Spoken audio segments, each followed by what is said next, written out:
সিপাহীজলা অভয়ারণ্যের মূল ফটকের সামনে যেখানে পর্যটকদের জন্য বরাদ্দকৃত জায়গা রয়েছে, সেই বরাদ্দকৃত জায়গা ক্ষুদ্র ব্যবসায়ীরা দখল করে নিয়েছে, এমনই অভিযোগ সেখানে তুলে ধরা হলো। সেই অভিযোগের নিরিখে আজ সেখানে বলা যেতে পারে প্রতিবাদীরা সরব হয়েছেন, যেখানে পর্যটকদের ভিড় বাড়ছে এবং এই সময় শীত মরশুমে অর্থাৎ পিকনিক পার্টির সেখানে রমরমা অবশ্যই চলে। সিপাহীজলা অভয়ারণ্যে প্রতি বছরের মতো এই বছরও শীতের মরশুমে ব্যাপক সমাগম হবে, ব্যাপক পর্যটকদের উপস্থিতি থাকবে, সেই প্রত্যাশা তো অবশ্যই রয়েছে। তার পাশাপাশি সংশ্লিষ্ট কর্তৃপক্ষ এই পর্যটকদের জন্য সামনের যে জায়গাটা রয়েছে, বিশাল জায়গাটা রয়েছে, সেটাকে সাজিয়ে গুজিয়ে বা সংস্কার করা হয়েছিল পর্যটকদের সুবিধার্থে, কিন্তু সেখানেই ক্ষুদ্র ব্যবসায়ীরা তাদের সমস্ত রকম সামগ্রী, যে স্টল রয়েছে স্থায়ী স্টল, তার সামনে সেখানে তাদের বিভিন্ন সামগ্রী রেখে দিয়েছে। এক কথায় বলা যায় পর্যটকদের যে জায়গা, সেই জায়গায় সেখানে জবরদখল করা হলো।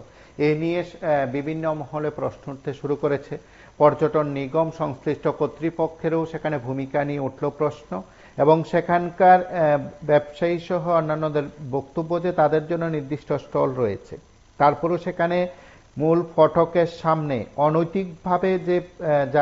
অনৈতিকভাবে জায়গা দখল করে নেওয়া হয়েছে। পর্যটকরা সেখানে বসবেন, থাকবেন, ঘোরাঘুরি করবেন, ঠিক তার জন্য জায়গাটিকে সংস্কার করা হয়েছে, আধুনিকভাবে সেখানে সাজিয়ে তোলার চেষ্টা হয়েছে, কিন্তু তারপরেও সেখানে গিয়ে দেখা গেল ব্যবসায়ীরা নিজেদের মতন করে সব সামগ্রী সাজিয়ে রেখে দিয়েছেন, কারোর কোনো হেলদোল নেই। সংশ্লিষ্ট কর্তৃপক্ষ, বন দপ্তর, পর্যটন নিগম থেকে শুরু করে কারোরই যেন কোনো হেলদোল নেই। এই পর্যটকদের কথা মাথায় রেখে যে জায়গাটিকে সাজিয়ে রাখা হলো, স্টলের সামনের অংশ, সেই সামনের অংশ সেখানে ব্যবসায়ীরা দখল করে নিয়েছে বলে অভিযোগ করা হলো।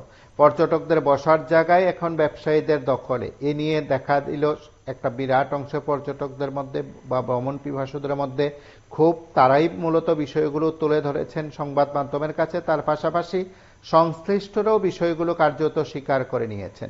পর্যটকদের জন্য জায়গা কিভাবে জবরদখল হয়ে যায়, কর্তৃপক্ষের কি ভূমিকা, এই নিয়ে তো প্রশ্ন উঠতেই পারে। আমরা সংশ্লিষ্ট বিষয়গুলো নিয়ে কথা শুনব।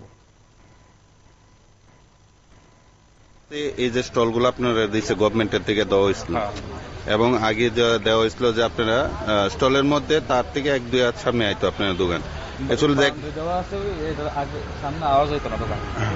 হ্যাঁ, তো হঠাৎ কি কারণ আপনারা প্রত্যেকটা দোকান এই 10-15 হাত জায়গা পাবলিক প্লেস দখল করে রাখছেন? আমি মূলত আপনাদের বিজনেস প্ল্যানের বিষয়টা কোন? অ্যাকচুয়ালি আমি 7 মাস হচ্ছে দোকান দিয়েছি এখানে, তো সিস্টেম এখন দেখে আসছে। আমিও প্রতিবাদ করছি যে এত বাইরে হলে আমারও অসুবিধা হচ্ছে, আমারও এই আগানো নিয়ে আমি অনেক কমপ্লেনও দিয়েছি, একবার পেপারও অনেক উঠেছে, কিন্তু একজনকে বললে আরেকজন বলে সবাই তো একরকমভাবে বিজনেস করবে এখানে, তো অসুবিধা আমারও হচ্ছে। সবাই বলছে যে এটা সিস্টেম, একজন সবারই কও, সবাই নিলে আমরা নেবো, নাহলে আমরা। মূলত শুরুটা কিসের থেকে হয়েছে? এই যে সামনের দিকে দোকান এগিয়ে যাওয়ার প্রতিযোগিতা কিসের থেকে শুরু হয়েছে? এটা তো আমি বলতে পারবো না, তাদের বিজনেস। আমি 7 মাস হচ্ছে এখানে এসেছি। আচ্ছা, আমি এটা নিয়ে প্রতিবাদ করছি যে এখানে এরকম ভাবে বিজনেস করলে। তো আপনি একজন ব্যবসায়ী হিসেবে তো এটা মানেন যে পর্যটকের জায়গা আপনারা দোকানদার দখল করে রাখছেন? অন্যায়ভাবে করছি আমরা। এটা কি কোনো পারমিশন আছে? না, কোনো পারমিশন। তো মানে আপনারা এখানে কতটা ব্যবসায়ী আছেন? এখানে মনে করেন আছে আমরা 6টা দোকান আছে, 7টা দোকান আছে, একটা বন্ধ আছে, 6টা। মানে এটা কি নিজেদের মধ্যে কোন রকম ব্যবসার প্রতিযোগিতা নিয়ে? এখানে যে ফরেস্ট ডিপার্টমেন্টের যে স্যার যে দায়িত্ব আছে, তাই নিয়ে বারবার এসে প্রতিবাদ করে দোকানে মাল টাল ফালাই দিয়ে তাই নিয়ে। হ্যাঁ, তারপরও দোকানদাররা এখানে পরের দিন আবার সামনে নিয়ে আসে দোকান। অর্থাৎ বেআইনি ভাবে আপনারা দখল করে রাখছেন, এটা মানতেছেন তো? আপনার নাম? আমার নাম জামাল হোসেন। এটা কোন জায়গা? এটা হচ্ছে চরিলাম বিশালগড় সিপাহীজলা অভয়ারণ্য। সরকারি ভাবে দেওয়া হয়েছে স্টলটি, না? আচ্ছা, এই যে সিপাহীজলা এই স্পটের সামনে দোকান একদম রোড সমান পর্যন্ত যাওয়া হইতেছে, এটার মূল কারণটা কি? সিজনের মাধ্যমে এই জায়গাটাকে দোকানের জায়গা আপনাদের, তো আপনারা কিভাবে এই সামনে পর্যন্ত দখল করে রাখছেন প্রত্যেকটা দোকান? কারণটা কি অ্যাকচুয়ালি? সিজনের বেলা দেখে আমরা একটু ভুলে যাচ্ছি। সিজন তো আপনি একদম রাস্তা পর্যন্ত নিয়ে যাচ্ছেন। আমরা বইয়ে থেকে বাজারে বিক্রি হয় না, ব্যবসা করেন, এন পর্যটকরা আইতাছে, আপনাদের ব্যবসা হইবে 100%। আপনি সামনে আগাইলেও যে ব্যবসা হইতো না, বা হইলে মানে 2 মাসেই ব্যবসা করি। না না, এখানে কি পারমিশন আছে আপনারা এইভাবে যেন সামনে দোকানগুলো আগাইছেন? পারমিশন তো আমরা বুঝি না, দোকান আছে দেখি আমরা মাল না, দোকানটা কতটুক নিচে, কয় হাত সামনে নিছেন কোন তো আপনি? নিজেই সামনে নিয়েছি। কত হাত হইব? 10 হাত।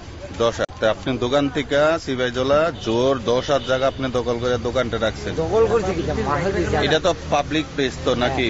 তো আপনি ক্ষতি করছি আমরা। না না, পাবলিকে ক্ষতিগ্রস্ত না, পর্যটকরা এসে অনেকে কমপ্লেন করছে যে এই দোকানটা এতটুকু পর্যন্ত থাকাতে তারা কোন দিকে যাবে? আপনি কোন কতটুকু জায়গা আপনারা মোটামুটি দোকানদার দখল করে রাখছেন?